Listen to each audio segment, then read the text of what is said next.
So I thought we would start with something a little different, a joke. A senior civil servant was asked a question, how do you define cloud governance? They thought for a moment and responded, it's when we move our servers to the cloud, we also bring along our 500-page policy documents on our flights. It's governance in the cloud.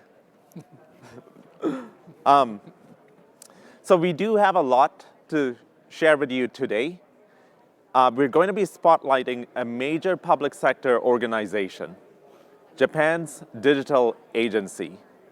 The agency serves its citizens by spearheading the digital transformation of its national ministries and local governments. My name is Nivas Dureraj. I'm part of our cloud governance team here at AWS, and we help our customers with building out foundations on AWS. We're joined by Mr. Omura-san, who is the specialist SA manager in Japan, and he leads cloud operations and cloud governance. And our special guest speaker, Mr. Yamamoto-san, who is the chief cloud officer at the Digital Agency of Japan. Thank you. Okay.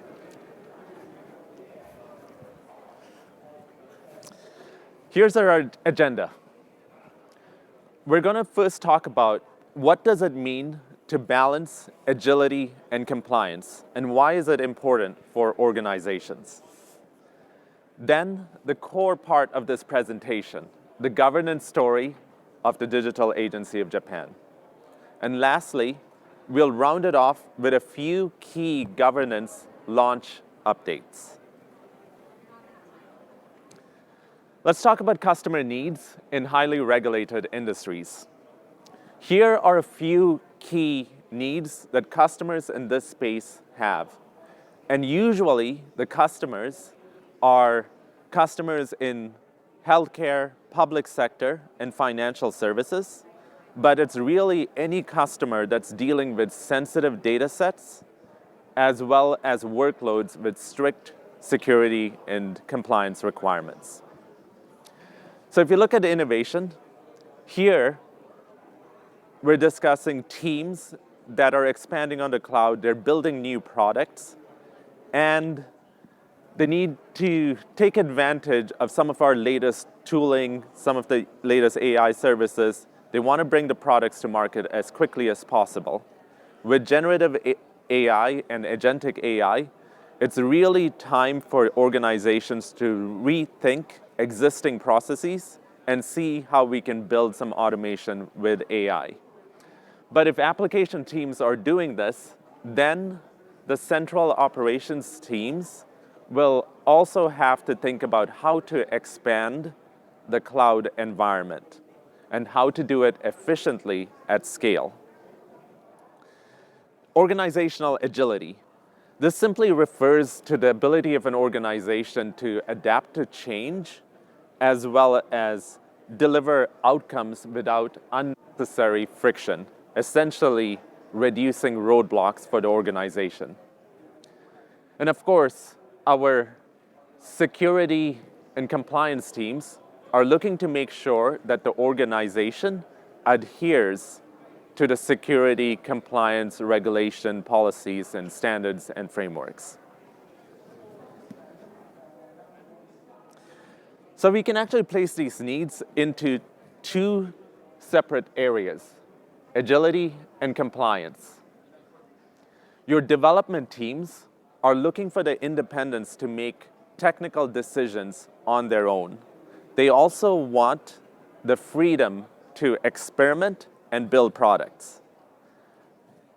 On the other side, your central operations teams are looking to see how they can build efficiency and standardization at scale across the entire organization.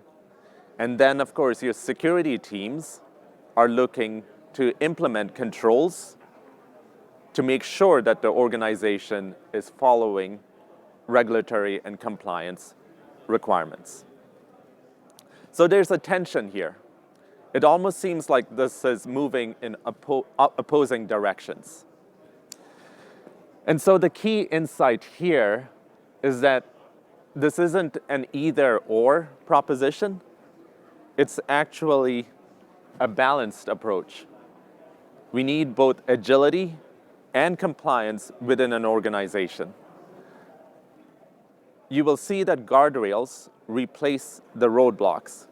We're simply defining clear boundaries on where teams can operate. And then automation enables compliance. And the last one is, it's a shared security model. Everybody is responsible for security and compliance. So we talked a little about cloud governance at the beginning, and that was the incorrect definition. But what's the real definition? And here at AWS, we actually have a formal definition for cloud governance. It's a set of rules, processes, and reports that guide your organization to follow best practices, essentially building your foundation in alignment with the business requirements of the organization. So it's great to have a definition, but where do we begin? And so oftentimes this starts by building an environment on AWS. A great analogy to think of it is as a house, the same design principles when you're building a house, determining where the rooms go, the access points, the doors, very similar. You'll be building an AWS environment like this. We build our environment on AWS using two foundational services, AWS Organizations and AWS Control Tower. This diagram here that is an architectural diagram, a multi-account environment. It's what AWS Control Tower deploys for you. And we're highlighting it here because it follows the well-architected principles in building your foundations. And we'll talk about a few of them. And landing zone simply means a secure, scalable, multi-account environment.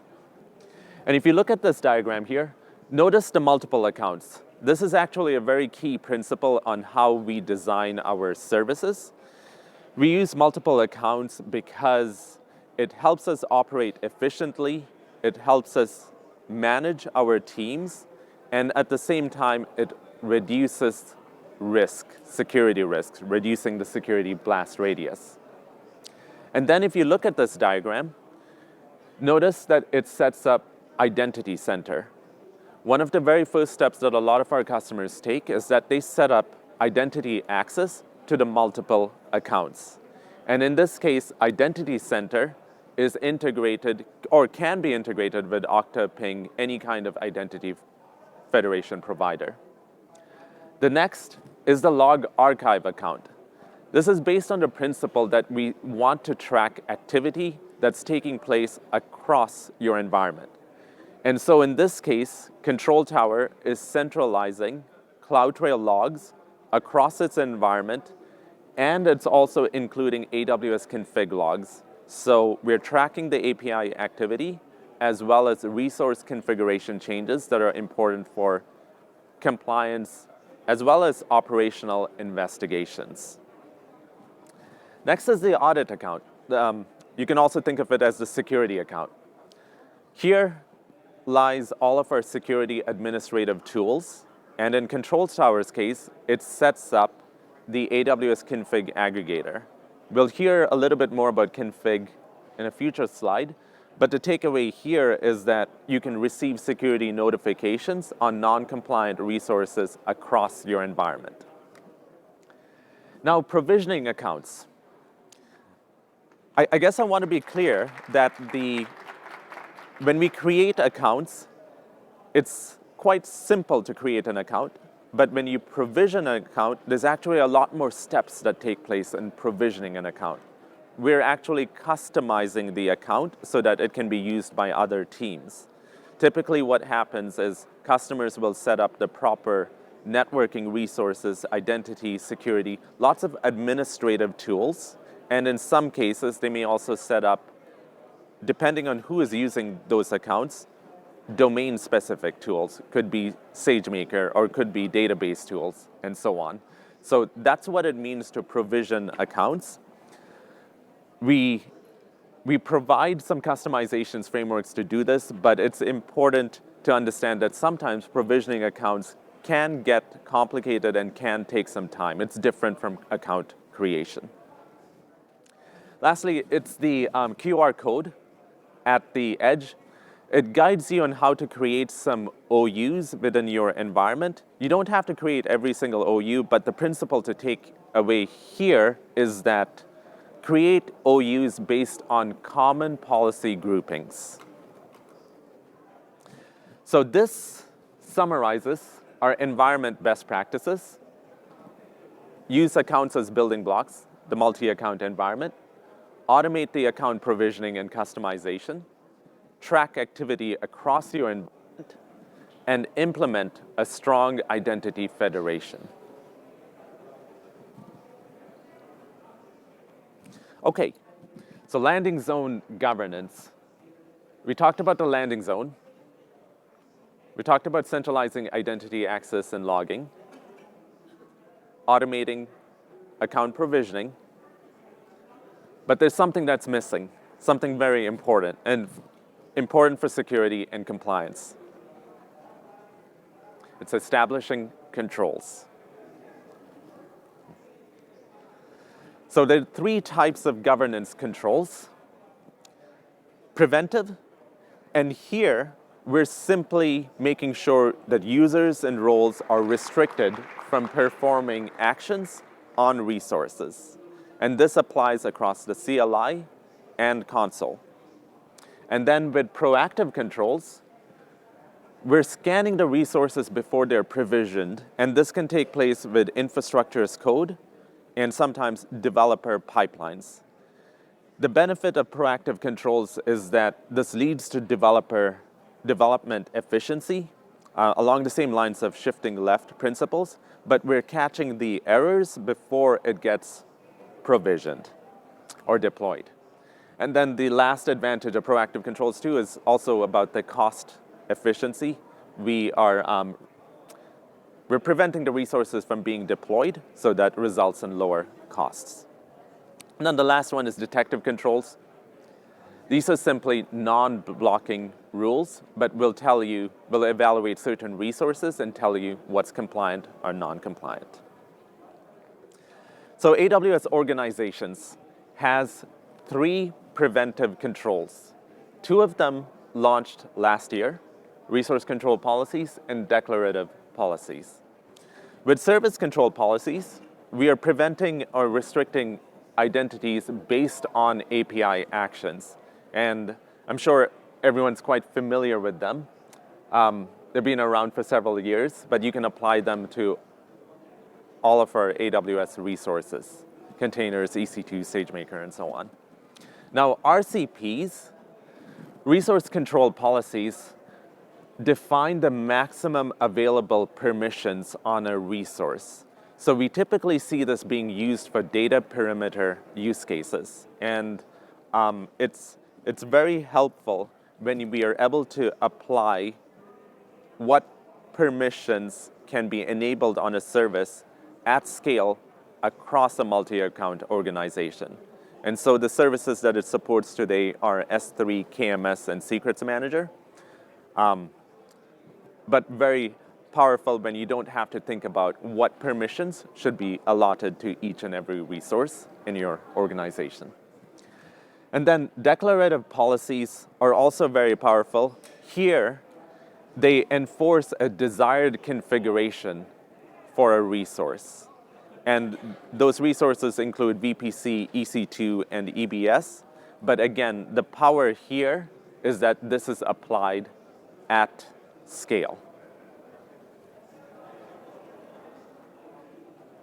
Now, AWS Config rules. These are our detective controls. I think the main points I'd like you to take away from here is we can group config rules into conformance packs, and that makes it easier to deploy across the organization, maintain the config rules, as well as view them centrally in a dashboard. So that's the benefit of using conformance packs. And then config also supports aggregators. In Control Tower, you notice that we had set up a config aggregator in the security account, but you can also create custom config aggregators for your own special accounts or regions. And then custom rules. You can build custom rules depending on what your business requirements are, and almost every single customer will want to create custom rules. And the easiest way to create custom rules today is using Kiro or Amazon Q Developer. It used to be a lot more complicated. We did have some frameworks earlier, but now it's far easier to create it with some of our Gen AI tooling. So the question is, should we start by building custom rules? You certainly could, but we would recommend that you also take a look at our managed controls. And we have a number of managed controls across our services.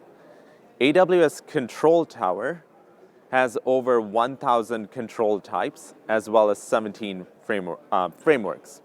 So you can search through these common controls and understand how to apply them at scale across your multi-account environment. And that's a big benefit of using Control Tower controls. It doesn't just apply to one account, it applies to all of the accounts that are under Control Tower governance.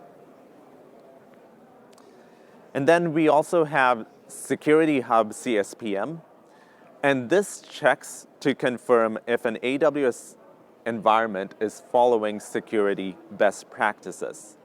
It centralizes the findings across all of your accounts, and you can also integrate it with third-party security tools.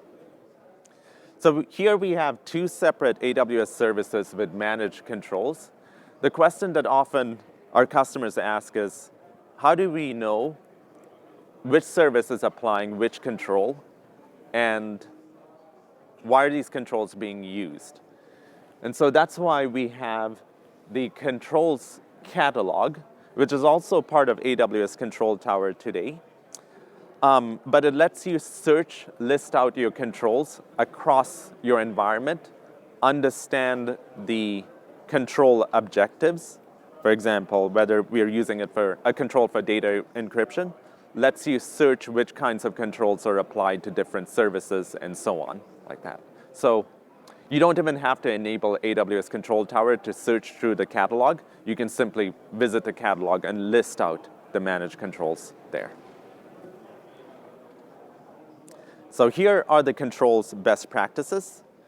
Align your control objectives to a security framework. Apply the detective controls before the preventive controls. And this is a very important one because far too often we see that customers are impacted by applying preventive controls. And while it might seem like there will be no impact, it has impacted production workloads. So the guidance here is try as much as possible to apply detective controls, understand what is non-compliant before applying preventive controls. And then, of course, the last one is continuously monitor and test your controls. Your development teams are always building using new tools. We want our controls to adapt to what your teams are doing in the organization.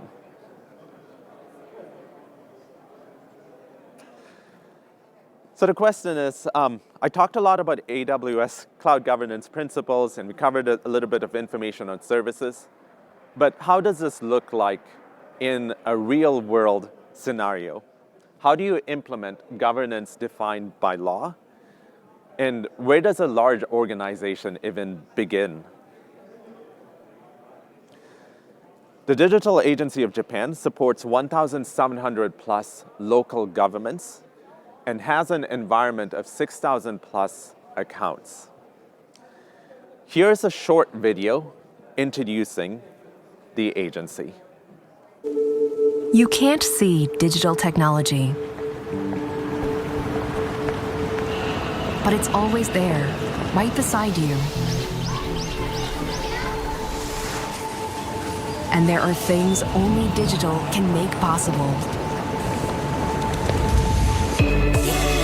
With digital, you can get the certificates you need without worrying about having enough time.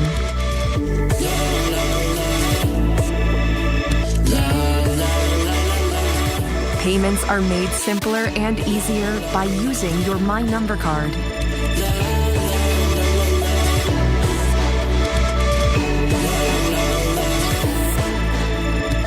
At school, everyone can learn at their own pace, using personalized textbooks or digital tools.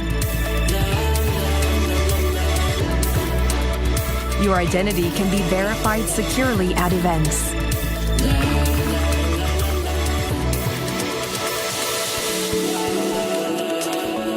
Even when you're busy caring for your child, you can submit applications without visiting public office.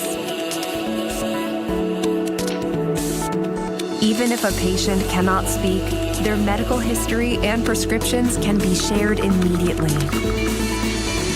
Anytime, anywhere, the right service for the right person at the right moment. By providing personalized support for all, we strive to build an inclusive society accessible to everyone. Digitalization for everyone in everyday life. Digital Agency.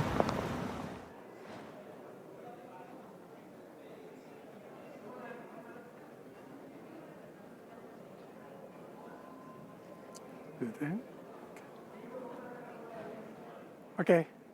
Hi, everyone. Can you hear me? Okay, good. I'm Norit Yamamoto, Chief Cloud Officer of Digital Agency in Japan.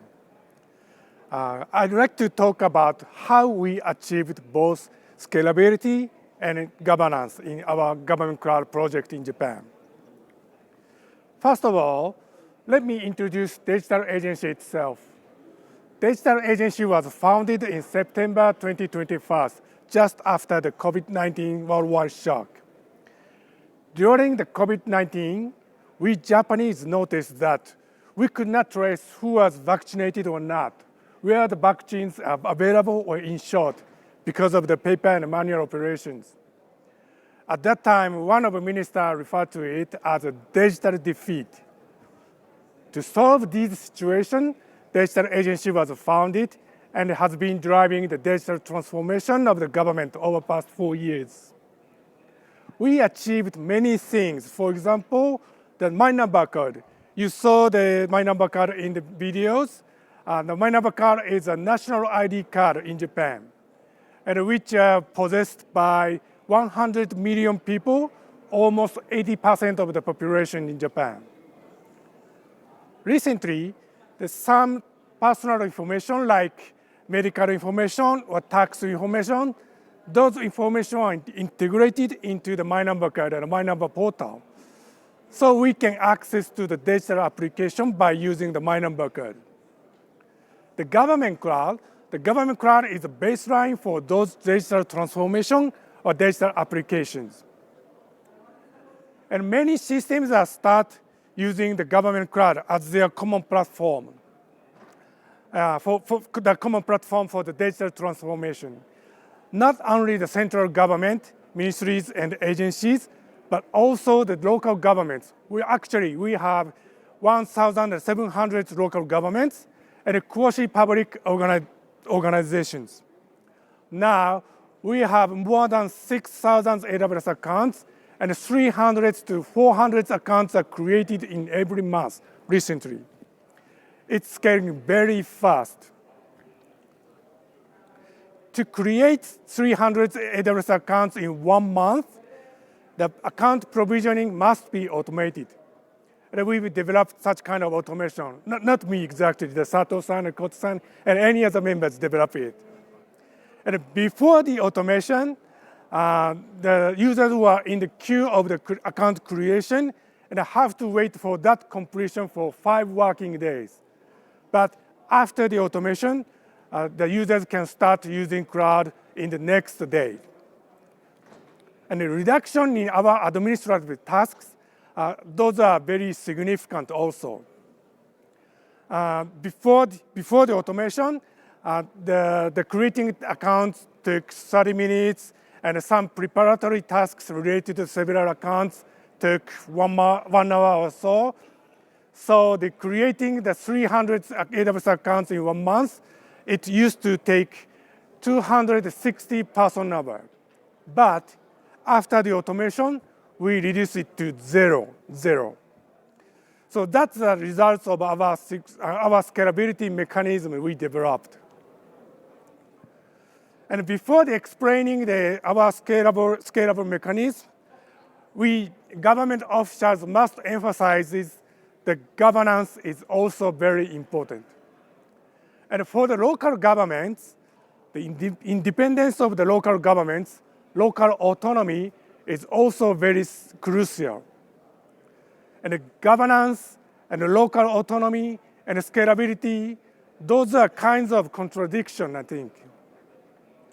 So the government cloud must be the balanced platform that resolves the conflict between the governance, local autonomy, and scalability, enabling all these achieved.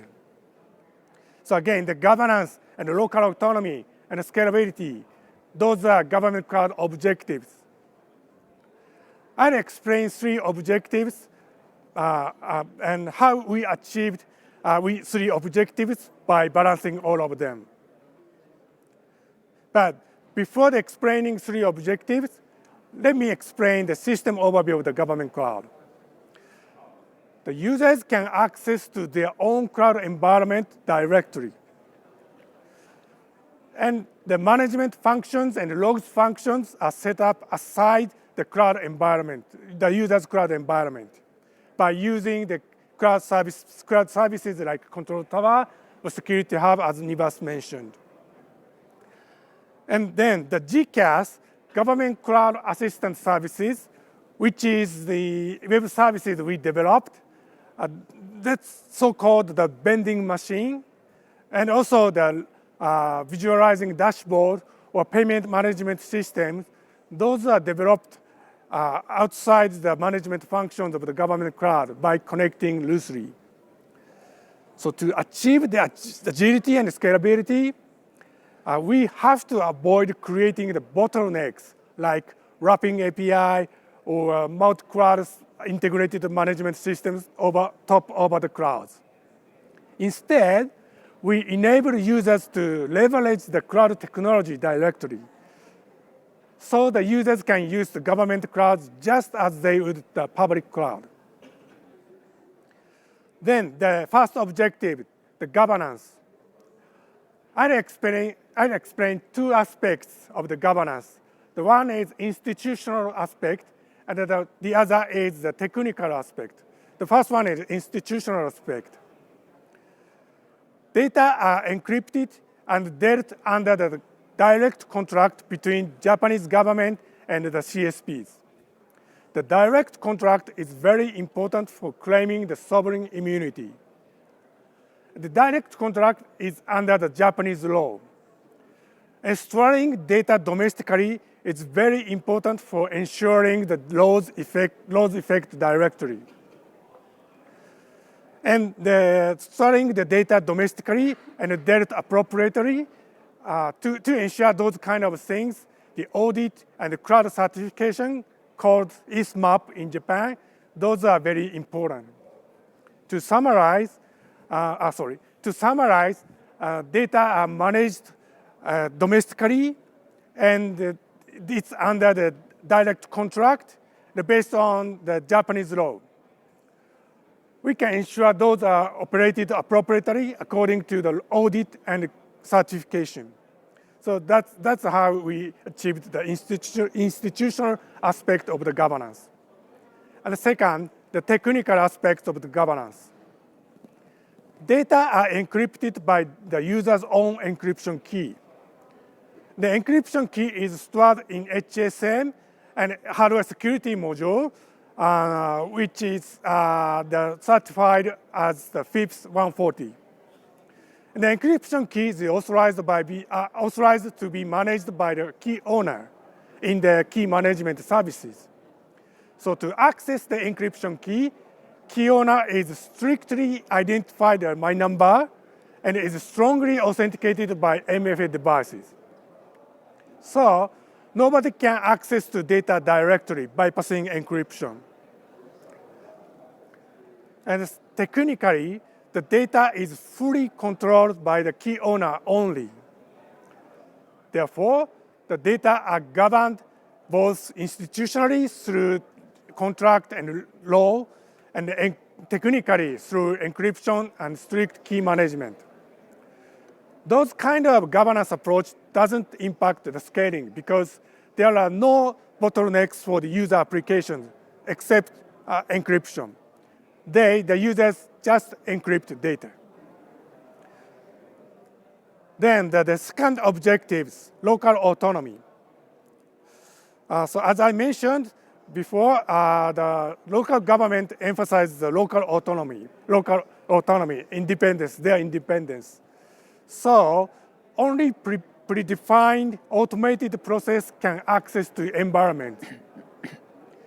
And even digital agency employees must not to access to the environments of the local government. And when digital agency employees access to management accounts, management functions, the predefined procedures are required. And those kind of procedures and operations are reviewed by the auditor every year.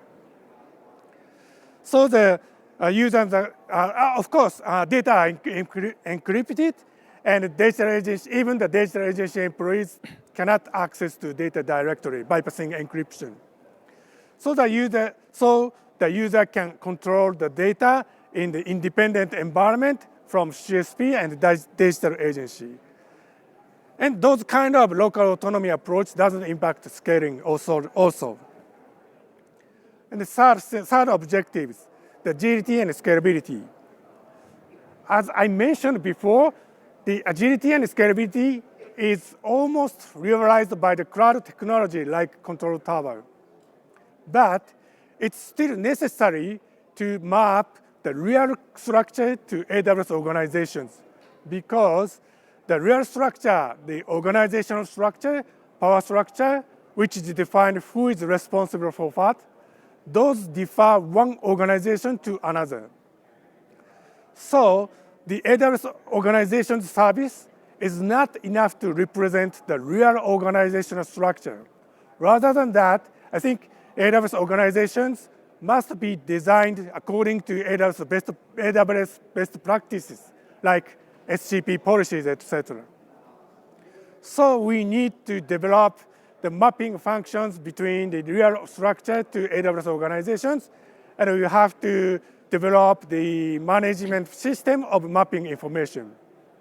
Then we developed automated such kind of process during the provisioning.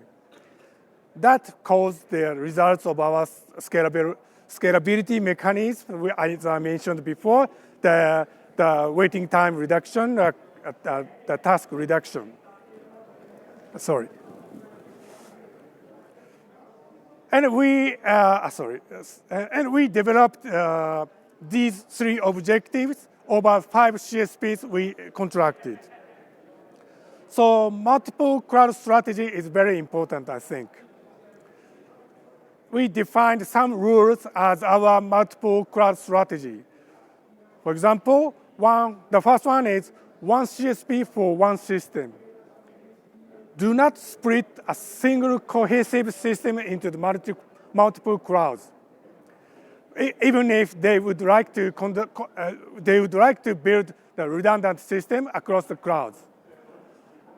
They can build the redundant system even in one CSP by using the multiple regions and multiple availability zone.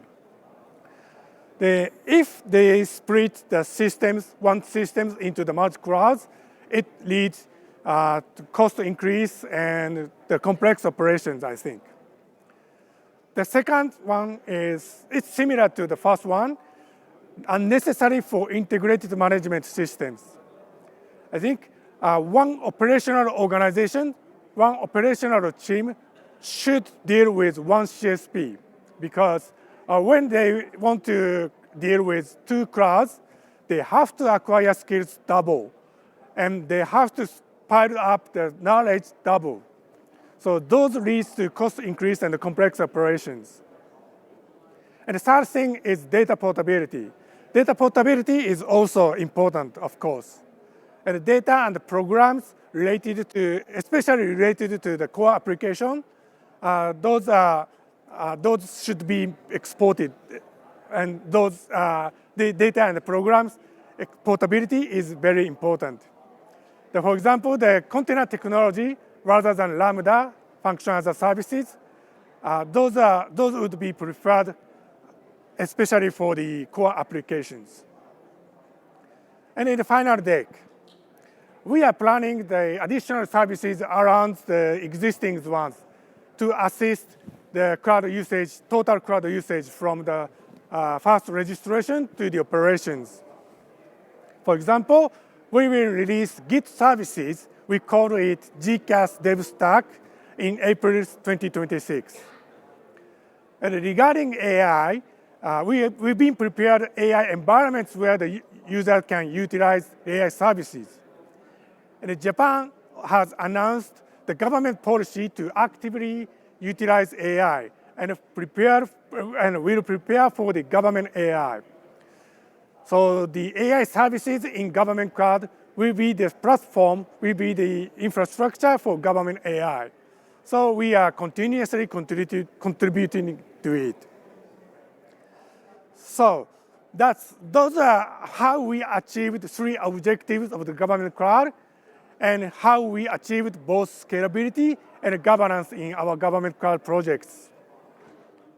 So I'll introduce Omura-san. Omura-san will explain technically in more detail. Omura-san, please. Thank you. Thank you very much, Yamamoto-san, for sharing valuable experience at Government Cloud in Japan. Hi, I'm Yukitaka Omura, Manager of Specialist Solution Architects in Japan. I worked with digital agency to build the agility and governance in the government cloud. As we discussed digital agency's case, a key point of their success was the implementation of best practices for cloud governance.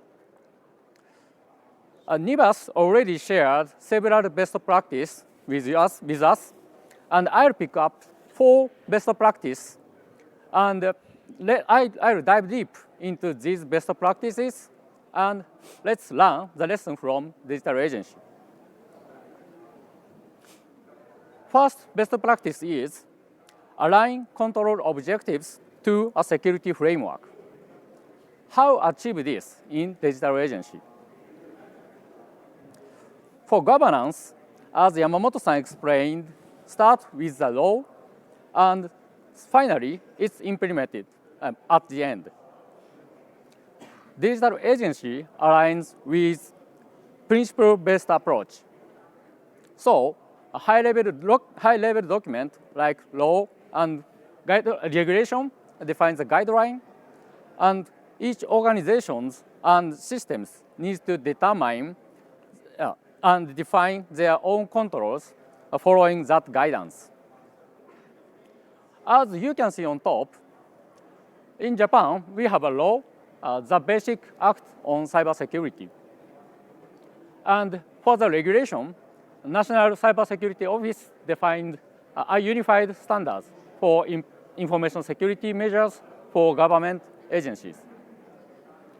And digital agency created a guideline, a security by design guideline for government information system. These guidelines are not so specific enough, so they reference the framework like NIST CSF and control catalogs like NIST SP 853. With this framework and control catalog, they mapped their guidelines to implementation. And here is another control objectives. Ensure proper security measures without disrupting operational efficiency. To achieve this, they use two types of controls. First one is preventative control. They are using AWS organization's service control policy, but they use this in minimum because they don't want to limit the developers' developers. For example, prevent users from creating IAM user and access keys. That's a preventative control. And they mainly rely on to detective controls. They are using AWS Security Hub CSPM. For the detective controls, for example, AWS Config should be enabled, and so on. To implement that, they're using AWS Security Hub CSPM's standard, like CIS benchmark and the AWS Foundational Security Best Practices. Security Hub already have managed control and mapping to framework, so they can easily implement control objective. This is how they created the controls. Moving to the next topic, the second best practice is to implement strong identity foundation. As Yamamoto-san mentioned, they're managing several thousands of users, local government, and its users. So automation and scalability are the keys. First challenge is the 5 days to create users, because they have a manual user process, manual user authentication process. So they created auto authentication systems to use My Number card. As Yamamoto-san said, it's Japan's national ID card. So they implement it on GCAS. GCAS is government cloud assistant systems they created, and on top of that, they implement that user authentication systems. With this automated system, they reduced the lead time of user creation from 5 days to just 1 hour, and also reduced the workload of digital agency. Second challenge is thousands of users on IAM Identity Center. There is a limitation of number of permission sets in IAM Identity Center. That's 3,500. To scale that, they created the idea, just 2 permission sets, administrator and non-administrator. For administrator, they associate it with the administrator permission set. With that permission set, when user creates the account, the administrator role will be created. With this role, they can create another role. They don't use IAM users because digital agency not permit to create IAM users. So instead of that, they create roles on guest account. To use such a role, they use non-administrator role. This non-administrator user. This user is associated with the permission set for switch role only role. With this role, non-administrator user can switch the other roles, like developer roles and operator roles. With this simple model, they can easily scale user management and keep it simple to manage users. The third best practice is automate account provisioning and customization. Yamamoto-san said they create 317 accounts per month. So they need to automate everything. They are using multiple cloud service provider. So when user want to create account, they access to the GCAS first. And from GCAS, it's kick the step functions workflow and sends the request and store the request to the SQS. Then Lambda function create account with Control Tower. This SQS is needed to limit the account creation, parallel account creation, because Control Tower limits account creation to 5 at once. Then they call several APIs with Lambda function. For example, subscribe to enterprise support and so on.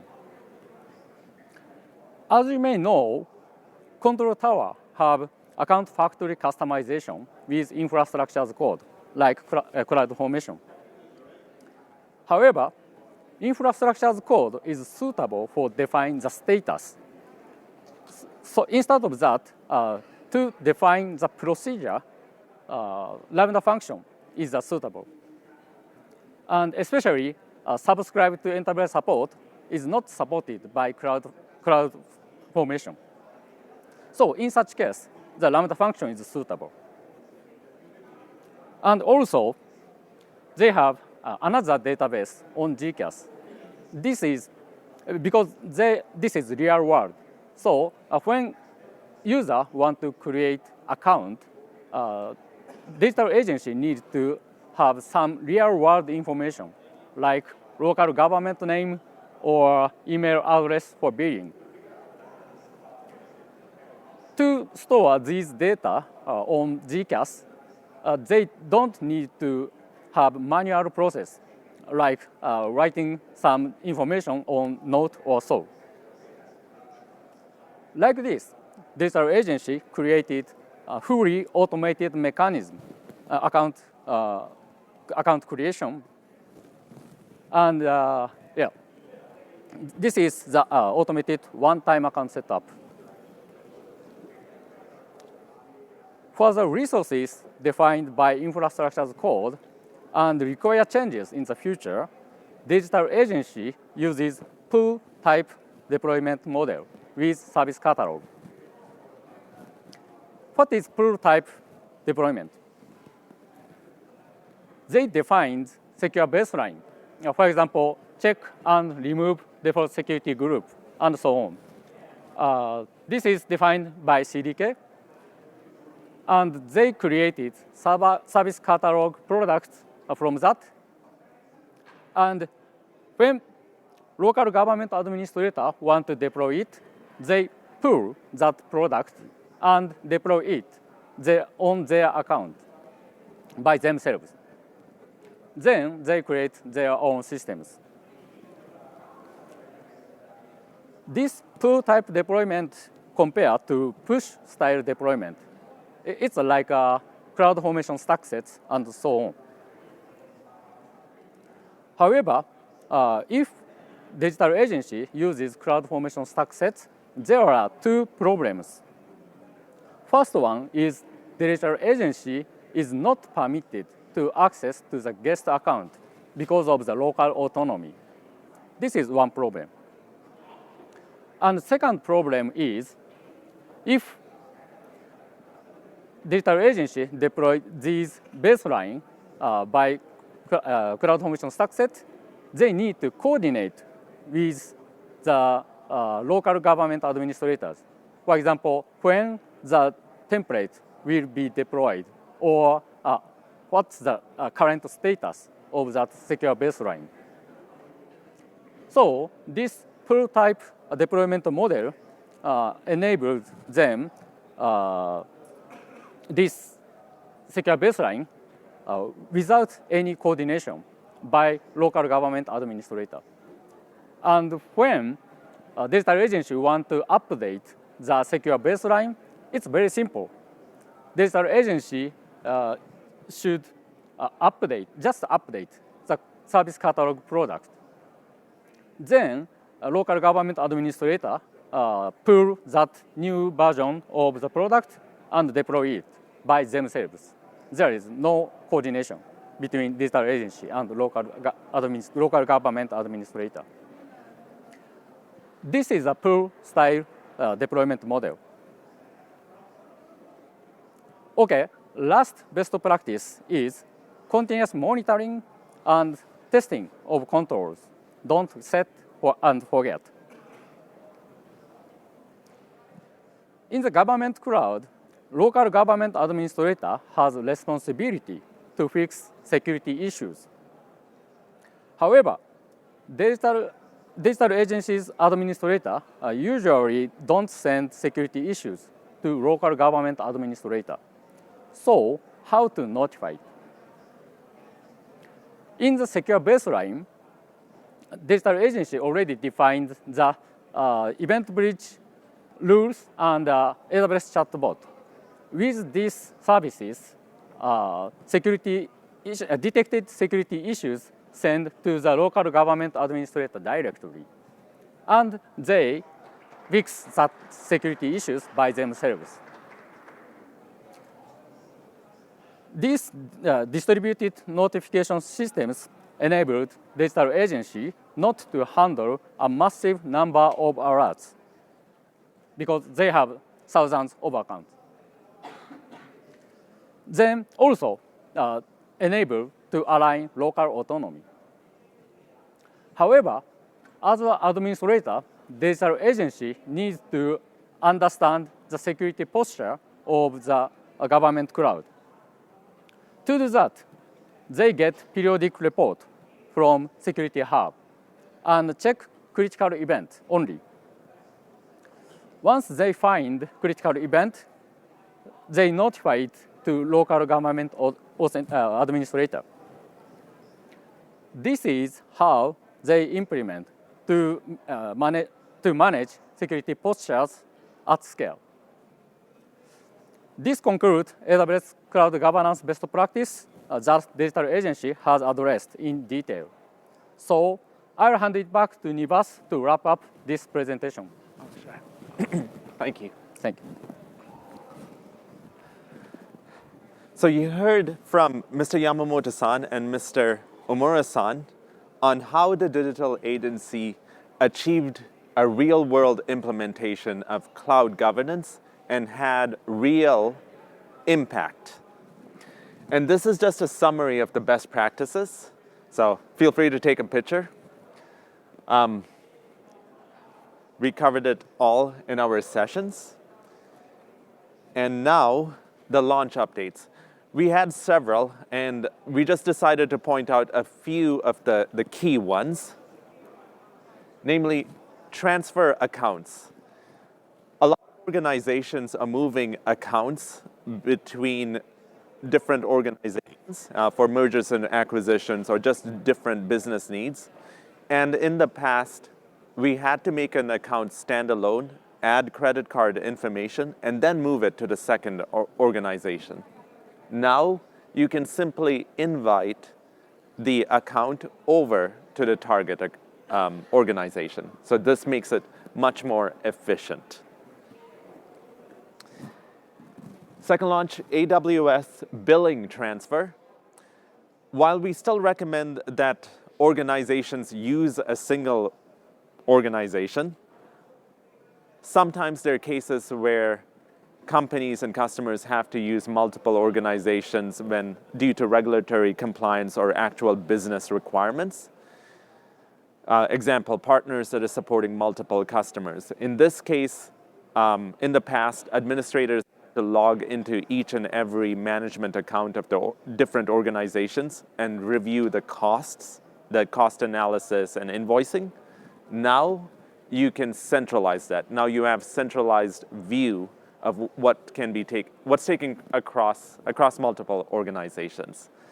And so this helps with invoice collection, payment processing, and cost analysis. Something to note here too about the AWS organizations, even though the administrator can review across different organizations, each organization is still responsible for its security. So this is just sending costs over, centralizing it, providing cost visibility, but the security management is still separate. On controls only, we talked about the controls catalog, we talked about AWS Control Tower. Now you can have a controls only experience with AWS Control Tower. You don't necessarily need the landing zone components. And so this will be very helpful for customers that have already built out a custom landing zone. They can simply take advantage of the controls in Control Tower, which include SCPs, RCPs, as well as config rules to apply at scale. So as next steps, just sharing some resources. I did not share all of our launches, but this QR code summarizes a list of our cloud governance and other launches. And the key takeaway, cloud governance gives you the right foundation to experiment and execute. We saw this clearly with the governance story of the Digital Agency of Japan. And thank you very much for the engagement and support. And special thanks to Mr. Yamamoto-san. Thank you. Thank you. Thank you.